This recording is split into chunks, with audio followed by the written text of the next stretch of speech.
Thank you. Brian says he does the name tags, but they're not out either. Yeah, we know. To the place, then I'll pick 'em. Oh, okay.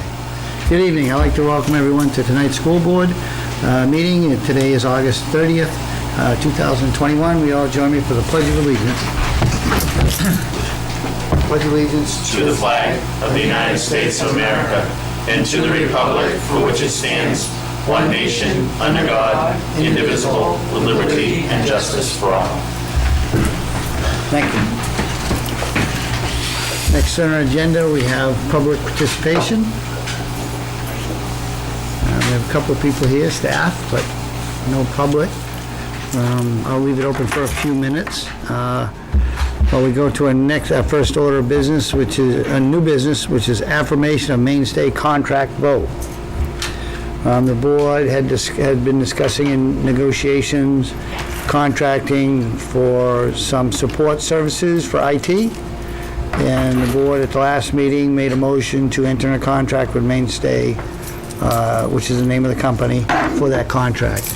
I don't have the details Laurel, just turn it off. in front of us. Maybe Brian does. Well, we'll leave that one on. It's quieter. No? Yeah. It's in last week's folder. Okay, let me see if I can pull up. Just to give the people at home what that dollar value is and Oh, what services they're gonna be, I'm just Doing about for there. that? Want me to find it? yeah. Okay. I want to say it's 155,900 something. 31, I think. I was going 159. I want to say 155, 712. 712. So the Okay. contract amount is 155,712 annually. It's a 3-year contract where we can get out after the first year with a notice period. And a 2.5% raise each year thereafter. 2.5% escalator. Yeah. And they're gonna be supplying services remotely and on-site as needed?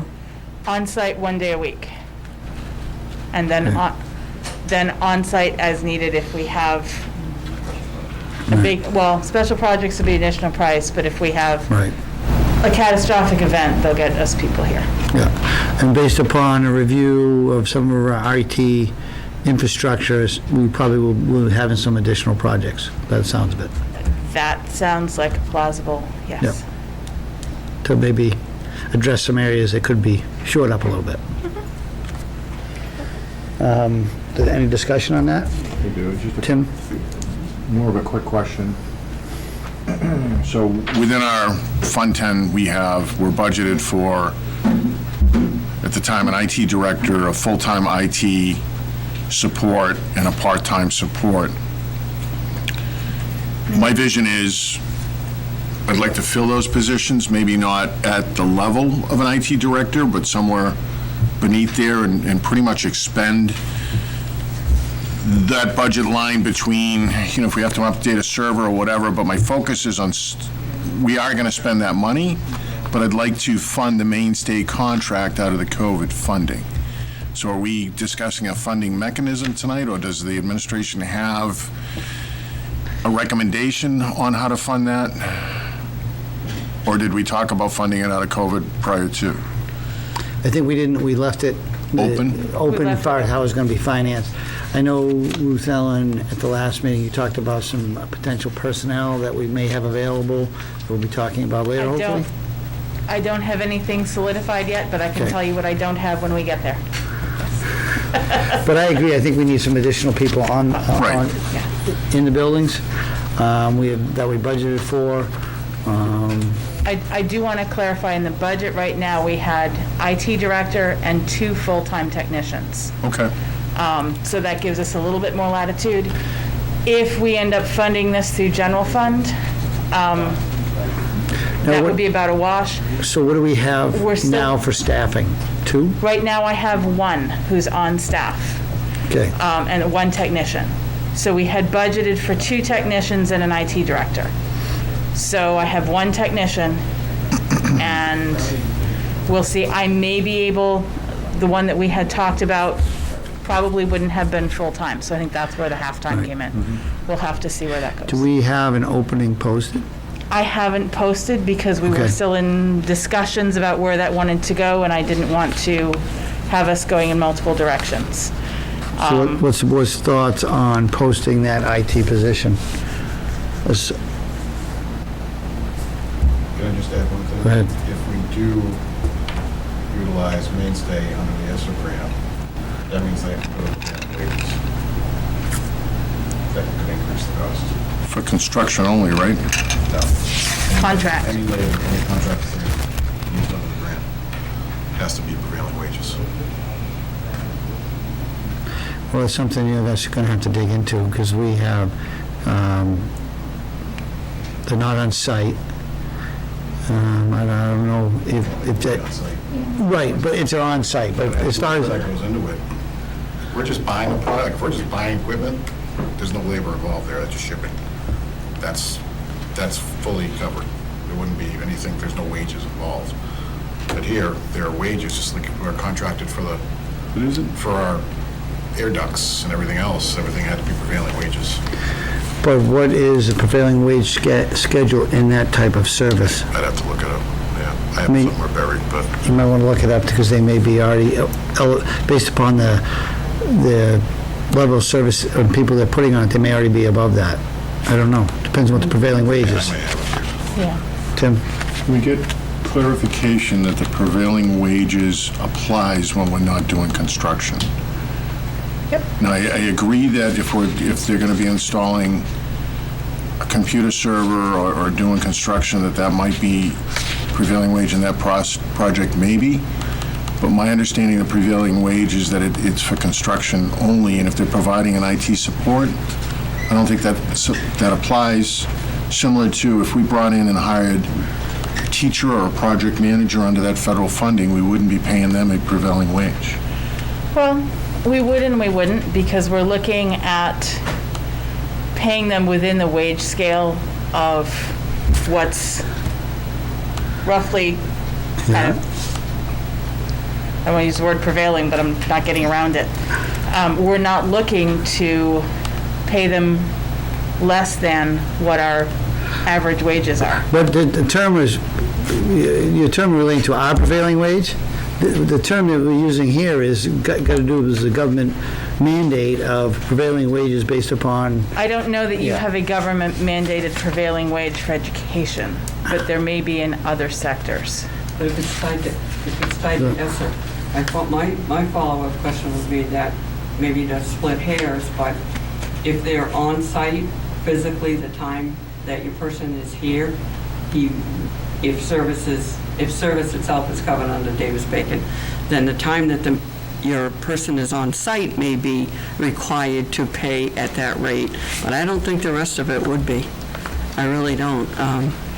We'll get Before we can clarification get there, I on think it. we have to make sure the DOE would cover it under ESSER, because we do have, I know we're looking to fill those other positions, but if they see that we've already had them budgeted, I just want to make sure that, I don't want to make any promises that I can't fulfill. If they deny us, I'd like to know, because the federal law says New Hampshire cannot impose any additional requirements within the federal law. I'll let you know, but we're not the deciding factor, they are. No, I agree. So, I agree, but they're wrong. okay, so back to discussion on the additional position. My opinion is, I think we should post it. If we find out later that we have different options, we can not fill it. But Okay. potentially, if we need a body, we should be looking for So one. post for one more Full-time position. full-time position? That's what I would think, and consider other part-time options. Because if we have one, we're budgeted for administrator and 2 technicians, or whatever their title is. We should have at least 2 full-time people, or capacity to backfill in more than one spot at one time. Okay, so is that a motion? Go ahead, and Mary. and I'll ask some questions. I'll make a motion to post for one additional full-time person. Or do we post it for a full-time and possibly part-time? That would potentially give somebody that might be interested in part-time could post, could put up for it. So I thought we were looking for one for each building. I think that's an up to. I don't know, depending on what other options we have. Well, we would have one for each building if they were all filled. We'd have a director, essentially one person, and then 2 part-time, or Well, 2 technicians. sorry. Mainstay would be functioning as director. Right. But they are giving us one person, 1 day a week right now on site. We'll have cloud coverage, but we won't have on site.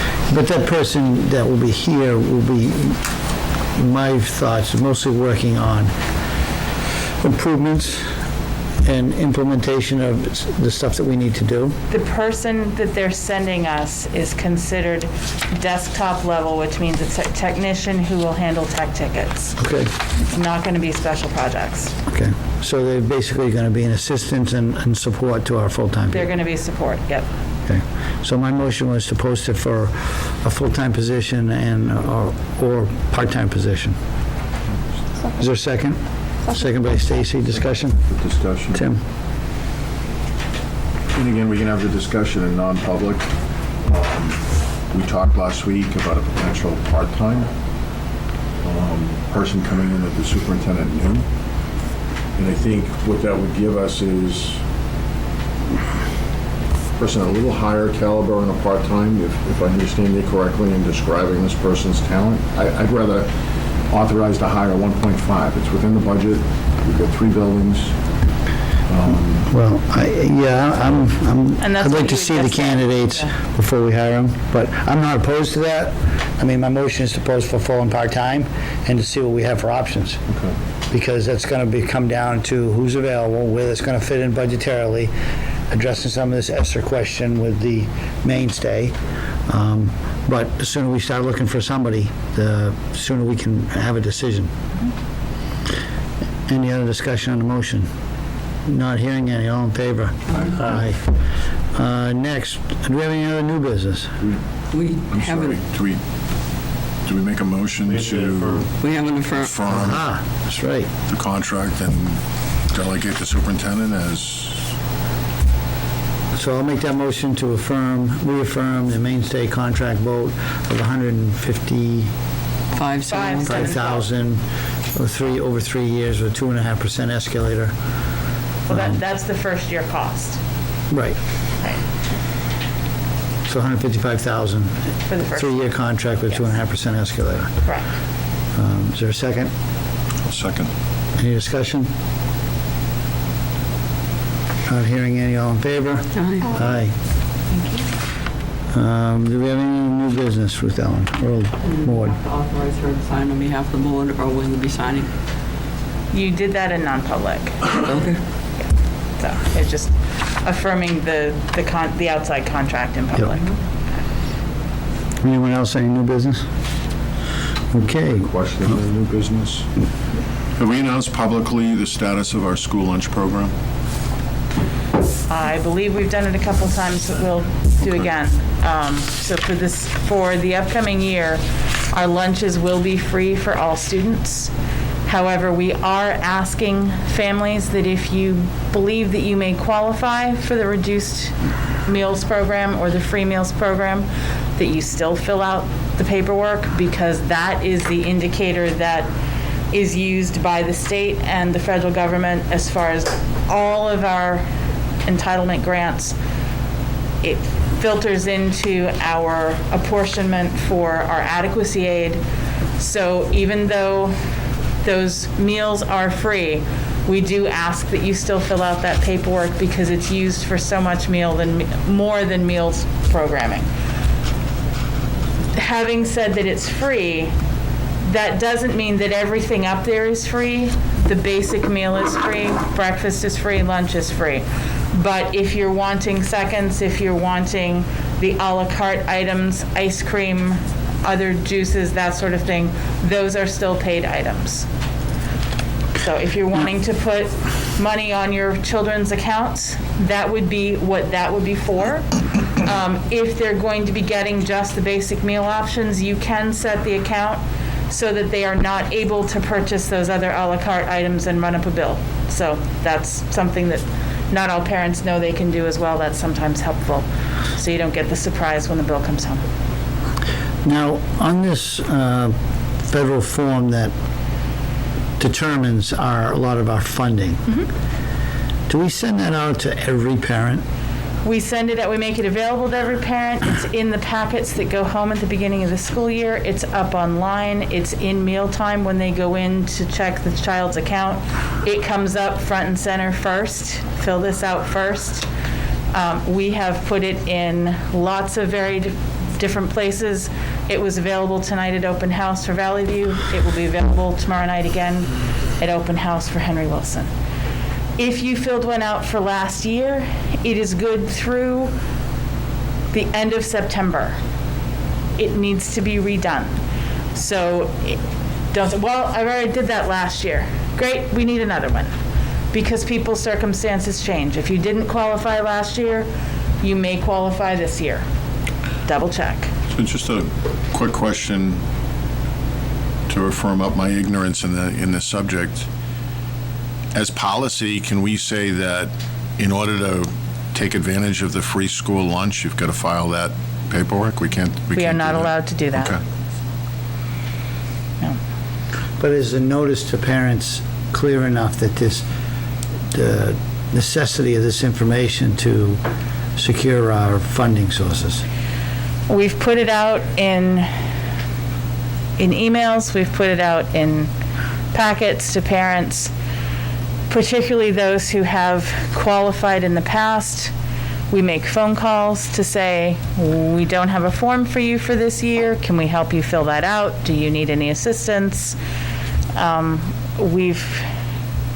So I guess you could say publicly it's important because those numbers reflect our hasn't received money, which right now reflects about 40 to 45% of our annual budget.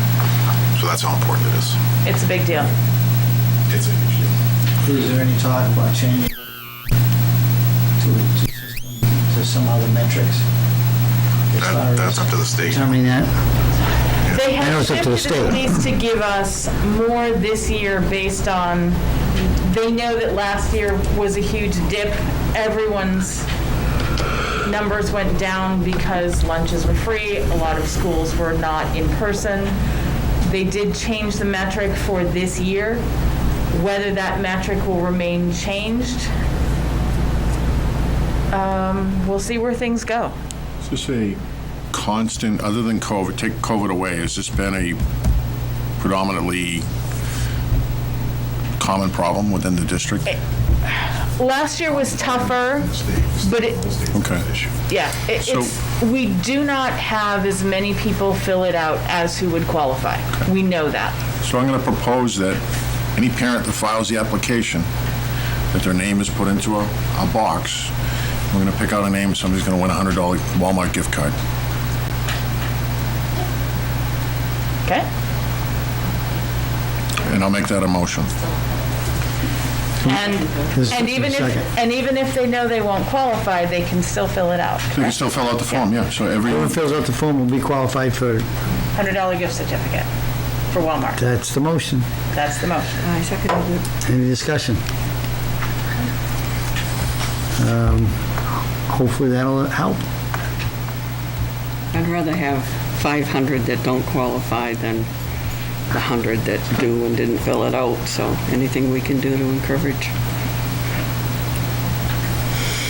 Any other discussion? How does it get paid? we can find that. We've got school lunch accounts within Fund 10, and we can find teacher that was seasoned. We can't purchase gift cards with Fund 10. Auditors won't allow us to. So I'll make a friendly amendment to provide the funds personally. You beat me to it.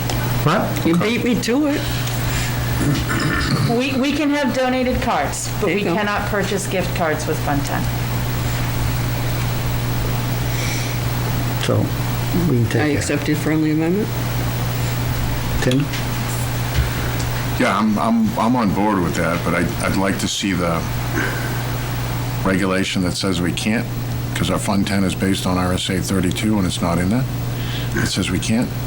So if we're not prohibited by law, they might say it's not a good practice to do this, but I don't think we cannot. I mean, I'll fund it as a board member to get it going this year, so I don't throw that in there.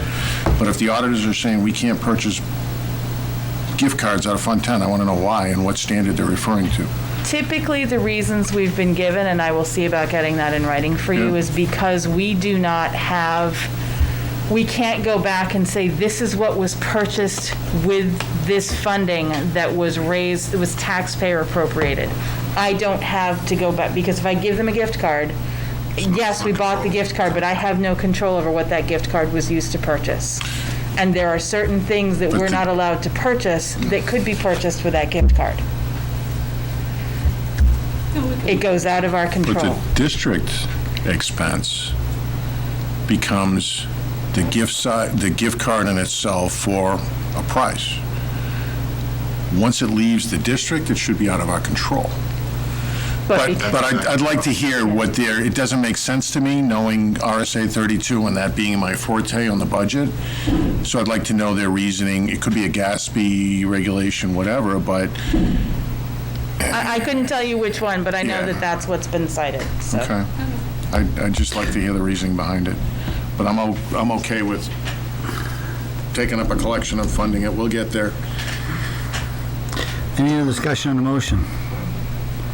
Is that for school or just one for the whole district? The whole district right now until we figure out funding. Better odds than a scratch ticket. At zero cost. And you don't have to pay for it. Just gotta fill out a piece of paper. I was just seeking clarification for myself. Better off. Not hearing any discussion.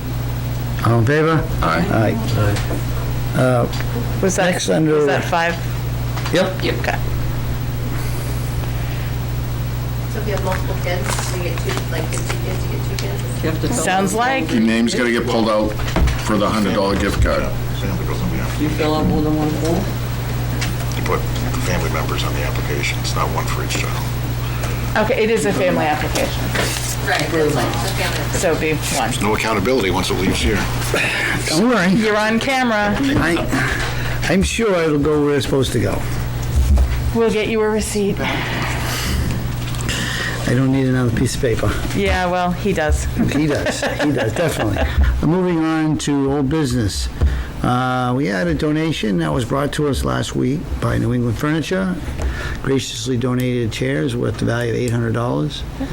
So we put that on the agenda, and I'll make a motion to accept the generous donation from New England Furniture. Second. Did we not vote on this last? You did, but it was because I got it and was not able to list it on the agenda. The requirement is that it is posted on the agenda Okay. in order to be accepted, so this makes it official. Did we get an opportunity to send them a thank you card? Yes. Good. Any other discussion on the motion? Not hearing any. All in favor? Aye. Thank you. Next under old business, we have athletic update. Yeah. Gave it a hot seat. Sorry. All right. Well, thank you. Eric Blackham, the athletic director, if you don't know me. I'm here to give you a little update with sports, as the agenda said.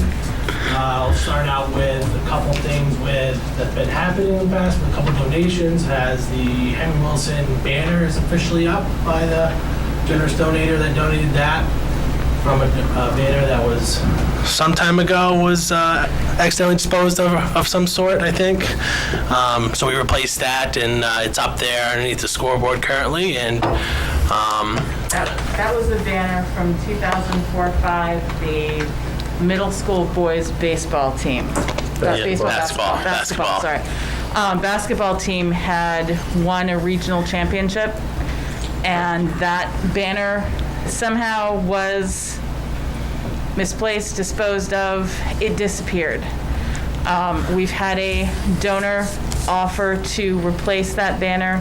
It is now hanging in the middle school gym, and thank you to that donor. Yep.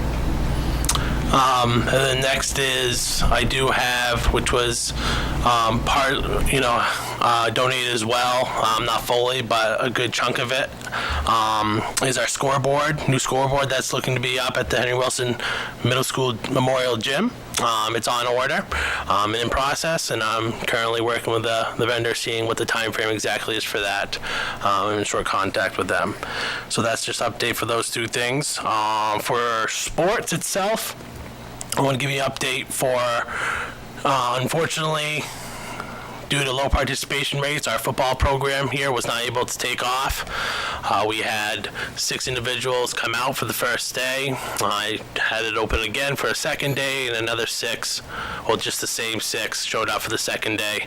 And with the time frame with the NHIA, we didn't have the numbers to fully pull off the varsity season, so we had to pull out from the varsity schedule to allow for other teams to make up those games. So we weren't able to have a varsity football season this year. And then also, How many were we able to see in the past years? so last year was, again, a year of, I don't know, we started around probably 18 to 20, and we dwindled down in a couple weeks down to like a 13 mark. The year before, we were up to 20, 25. And after that, I'm not too sure, because I wasn't here. What do you think the cause was for the low turnout to 6 this year? I think this year, in the past, I think it's created a missed opportunity for kids. I think the interest right now, just by, gauging the student athletes, and I'm out in the hallways talking to student athletes all the time, trying to get them to do anything sport related, and it's just a low turnout interest right now, and I can't really pinpoint exactly what it is. It's unfortunate right now. I can't really point to exactly what it is. It could be a variety of different reasons, but in the culture of the sports here, it's just not something of kids that want to come out and go do. Combination of, we don't have that middle school program either here to really feed that program, so it could be a variety of things. How many of those 6 were from Farmington, and how many were from Newt? So we had 3 from Newt and 3 from Farmington. Were those students ones that played last year, or they not played previously? They're all 5 played last year. 1 did not play last year. Joel? A program like that requires those types of numbers, the days were numbered when we lost Middleton. Mm-hmm. I'm surprised it took this long, to be quite honest. That's really, in my opinion, if you want to pinpoint what's caused this, it's just our loss in student population overall. We are a small school now. We're a D4 school. Not too many D4 schools have football. And if they do, they're partnering with somebody else who brings a lot in. We've partnered with Newt, who's never given us many football players, maybe a handful at best. That's really what it comes down to. There was some squawking on social media, what happened to football, and I don't usually chime in, and I did chime in on a post and said, folks, we're D4, and we got a lot less people than we used to. Yeah, I think that's the numbers, obviously, in the time, along with low numbers. Once the numbers start getting low in football, now you have that ability percentage to win, because just the numbers decreases, and just not having that winning culture decreases that interest. So it's a chain reaction ultimately to not having that sufficient numbers to field the football team, because that is a big thing for that. It's not like you need 5, 6 to get out there. But yeah. So other than the football, we also were not able to field the JV girls soccer. We were able to I opened it up because in Division 4 we are able to waiver 7th and 8th graders. Even with the co-op this year, we weren't able to get enough 7 through 12 at both schools to field enough for the JV girls soccer team. We stayed around 6. That came out, that officially came out, signed up, but I think 4 of them came to the first practice. So again, the numbers there were low. So with that, we're not able to build the schedule and put out a team for girls JV soccer. That's with not so happy, but I mean there is some positive going on with our numbers here as well. What we're looking at, just to give you a sports update on the numbers in other sports, we have golf, which is also going to be opening up their season at Interlakes on the 7th of next week. They have 9 players out for that, which is a good-sized golf team. So that's great. Our girls volleyball, they open up this Friday at home versus Kennett. We have 16 student athletes in that program right now. So we do have a varsity and a JV team. And then we have our soccer team, which right now with the co-op has been a big increase in numbers. Right now we are, I would say for high school level, so last year we've had about 6-7 high schoolers. This year we have 25 high schoolers. 7 of those are from Newt. And then, so we have great turnout there, and they opened up their season last Friday against PCA, and they're continuing their season this week, going to Wilton-Linborough, I believe on Thursday. So with the soccer numbers being high, we do have the ability, since we do not offer technically JV girls soccer, they are allowed to play on the boys team. So now we have a co-ed team. We currently have 3 females on our team that are, out there playing, practicing every day with everybody. So we have a full team. Right now we have a high team, so we have 25, which is only 11 play, which is a high number to generate playing time. We're not cutting as mandated by our co-op agreement. But what I want to look to do is to have a JV soccer team, which the numbers will allow us to do, where it will be both boys and girls. So we have the 2 levels, because it is a difficult thing when you have a group of freshmen on the team that are not getting very much playing time due to only 11 playing out of 25. So that's what we're looking to do, to have that JV level at the varsity level.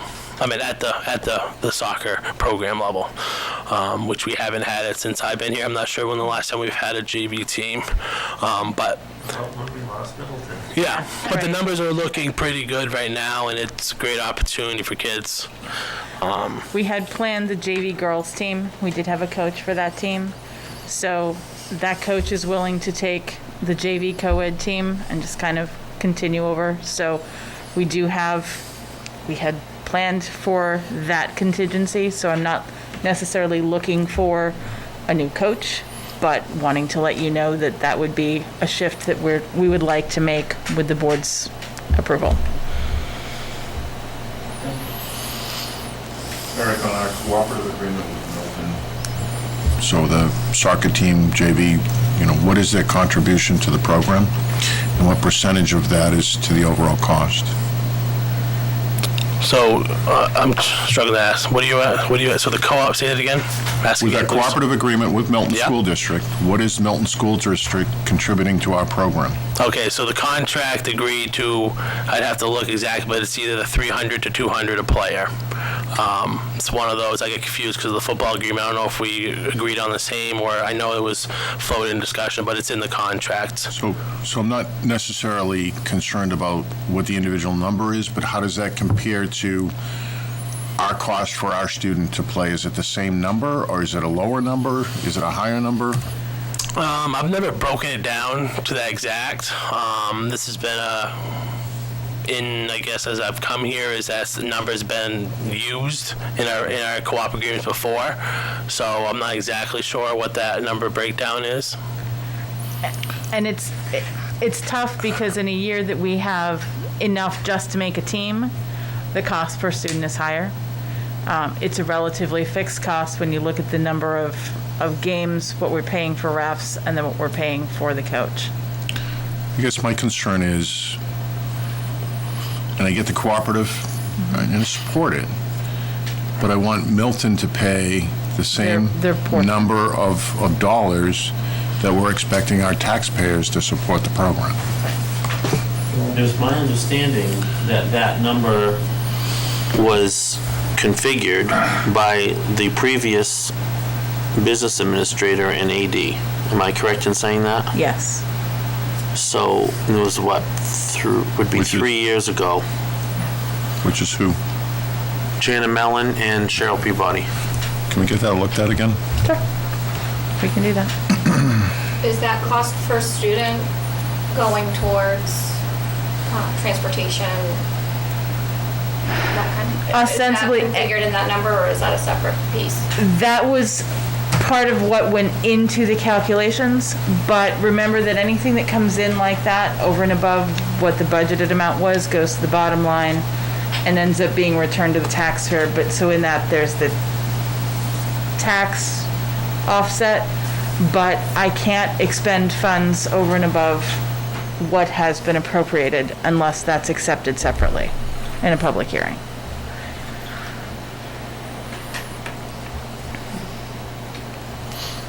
So you're gonna have Eric work with Brian and review that number? Yep. Okay, We can do that. some homework. Yeah, What else do you and the have? co-op agreements are, I renew those every classification cycle. We're on to a new classification cycle next year. So by the end of this season, we'll be looking to renegotiate that, and we can have talks with when we look at that, what we need to do. Yeah, I mean, we already presented them with a number Yep. that they signed on for this. I'm fine with that Okay, this year. yeah. My concern is, and I see the budget numbers, and I just, heard that number, I just want to make sure that they're contributing their fair share. Right, and if we analyze it, then we'll know what the costs are, and if it's right or it needs to be adjusted, Right. it may be fine. Okay. I don't think it's far off, but we'll double check it and make sure. Anything else, Eric? My last little push out is we do have Henry Wilson Sports starting up on the 7th of September. So I have put out some information about that, but that does start up. We have co-ed soccer and girls volleyball. So those will be starting up. There are some open gyms going on for volleyball currently, but the official season starts the 7th, so make sure to sign up online and to have the physical form in. Will it be available for what grades? It would be 6 through 8. 6 through 8. Yep, Co-ed soccer and volleyball. and volleyball, yep. And my last one is just a reminder that the schedule for all sports through Henry Wilson and the high school is on the website, both the high school website and the Henry Wilson Memorial School website. So look for it. I try to keep that up to date. I do use it, so it is out there for your use. There's a change, I make a change, and it goes right to that site for any updated information. Yep. Eric, go ahead first, Stacy. Is the schedule, you're only posting it on the website? The When game there's a- schedule. Yeah. If there's a schedule change, is there any way we can have it posted to Facebook to say, hey, Yeah, you need to take, because people aren't just gonna look. Right, and that's what I'm trying to get is a navigation is obviously I put it out to my coaches put it out to the parents, and the parents kind of and then I post it on my social media and also We'll work let on high school KJ Facebook know as well. and Right I now, just know there's already been, and I'm sure will continue to be many changes, so it's just lots of teams, lots of schedules. yep. Mary? I think Stacy covered it, but you just talked about the fact that the schedules are set, this is it. I opened social media this morning and there's a list about this long of, well, this one isn't gonna happen and that one is, but this one isn't, and we're gonna go over here. It's like, what drives that? a lot of, as we've had teams that aren't going to make, other schools have had similar things. They may have, they're down a driver, we need to now swap. Okay. Whether, You see it a lot during outside seasons. Fields that aren't ready, weather Standing issues, or, it's just, it happens a lot. It happens a lot during outside seasons. I guess I just never Could be a think about it. referee snafu, don't have an official for the game. Okay, So many factors. okay, thank you. Tim? So the board's talked about using School Messenger as our platform for communication with parents. So this is a perfect example with our people that are participating with athletics. We can say, hey, download the application, get registered. If there's a change in the schedule, an email will go out and all you folks will get it. Yep. So it's getting them on the system for the yearly. I'm not saying we got to do a phone call with a change, but we've got the email capability on there that's a perfect solution to get And it people. will, and if an email comes through, it pings to say, you've got mail, basically. Right, Yeah. yep. It's a very effective tool, but I think we need to do more to get it out into the school community, because, I didn't find it until I was a couple months into the school board. Okay. Go ahead, Joe. I make a motion to approve the co-ed JV soccer program team for the 2021 season.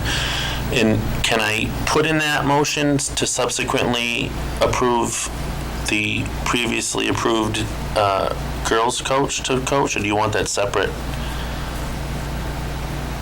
Probably cleaner separate, Okay. Do we have a motion to approve the co-ed co-ed team? JV team. Seconded by Tim. Discussion? Not hearing any. All in favor? Aye. Joe, you got another motion?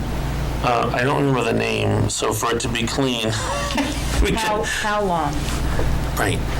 Motion to approve Hal Long, who was previously going to be the girls' JV coach, to coach the JV co-ed team. Second. Seconded by Tim. Any discussion? Not hearing any. All in favor? Aye. Can Motion I ask passes. one more question, Go Mr. ahead. King? Sorry. With the cancellation of the football schedule, did we do it in time? I know there's a penalty if we don't do it in time, canceling out of a season the following year. Let's say we had an influx of football players that want to play football. If we still build it into the budget. I mean, that's a question too. But if we did, and there was an influx of football players, would we be able to return to a varsity program next year? Would it be JV? No, we still can return as varsity. Okay. We I know there's usually a deadline, and if you don't make it, by the time you inform the NHIA that you're not playing, they penalize you by making you go JV.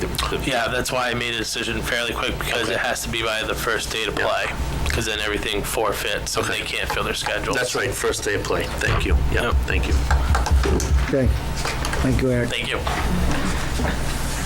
Moving down, do you have anything else for old business? I do not. Tim? Power School, when do we expect the student part of that portal to be back up? I spoke with 3 of 4 counselors today.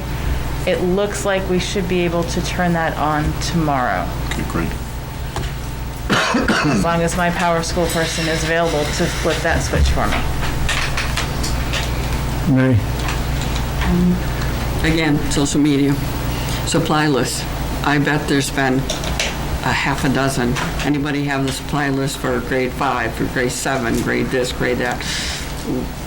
What is the protocol for parents to receive their Supply list did go out for Henry Wilson with Step Up Day last year as part of their Google Classroom. And I was under the impression that they were going to be doing those at open house, and lo and behold, my son remembered where it was the other night. But those did go out in some form. However, I'm sure that those are not necessarily front and center on people's radars. They will be going out again at open houses. We will make sure that they get up on the websites. As long as students have something with which to write and something to write upon for the first day, we'll be fine. Nobody is going to be, put behind the 8 ball because they don't happen to have the proper notebook on the first day of school. We do have a number of school supplies too that were donated to Henry Wilson the end of last week, and I tried to put some pictures up and haven't gotten there yet, but Jackie Magri, who is Miss Stratford County. Petite, thank you. Don't forget that. Okay. Did a supplies drive for Henry Wilson and brought those to us on Friday. So those will be available for parents tomorrow night at open house. But hopefully we have supplies for any student that doesn't bring anything to school. We always make sure that kids have something. Okay. Yes. Go ahead, Tim. Again, going back to the school messenger, does a teacher have the ability to send a notification out to his or her class? They can be, school messenger goes out to the administration. Teachers will often use Class Dojo, but it's once they've established that with their classes and parents have subscribed. We can make sure that those go out at the building level through the offices, though. We can target, here's the first grade class list, here's the second grade, here's the third grade. So that's something that we can send out. And I think if the more we move in that direction, the more we're going to improve, I think, our district's communication skills with parents. There's one place that they go for it. Not everybody uses Facebook. Not everybody goes to a website, and it's immediate. It's an immediate notification of, here's your child's list of things, supplies they need for school. Hey, report cards are coming out Friday, so check with your child to make sure that you see the report card. Those type of things that, if the system can be designed to use that, I think it'll be beneficial to the district. We can do that. We also have gotten feedback when we've sent multiple messages in any given week that it's too much. So we also try to be careful how we're doing that and when we time it. Is it too much, or is it multiple ways of communicating the same issue? Because if we send out a message saying, hey, we need you to register for this form which affects our budgeting, and then, sometime later in the afternoon we may announce the free lunch program or something like that. Those messages are part of being a parent, and we target the important messages that have to go out. And maybe they go out by email, and maybe the critical events go out by all methods of communication.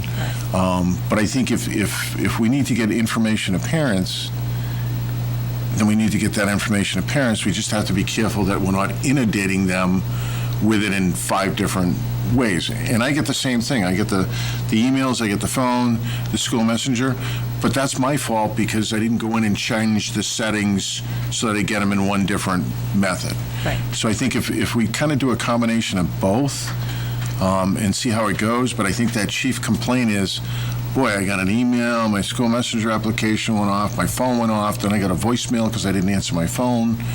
I think that's part of what we're hearing for complaints versus we're putting out too much information.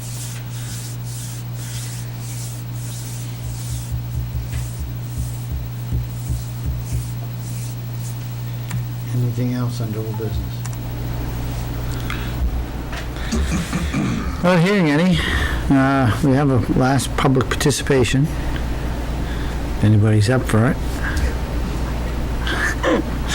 Not hearing. Our next meeting that is posted is tomorrow for the open house at Henry Wilson, starting at 5 till 7. Then our next scheduled meeting after that will be September 13th at a regular time.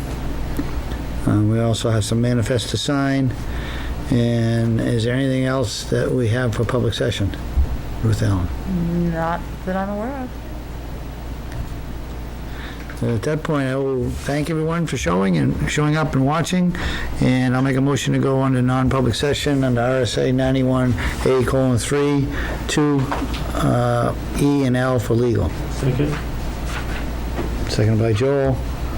Any discussion? Not hearing any. All in favor? Aye. Thank you and have a good night.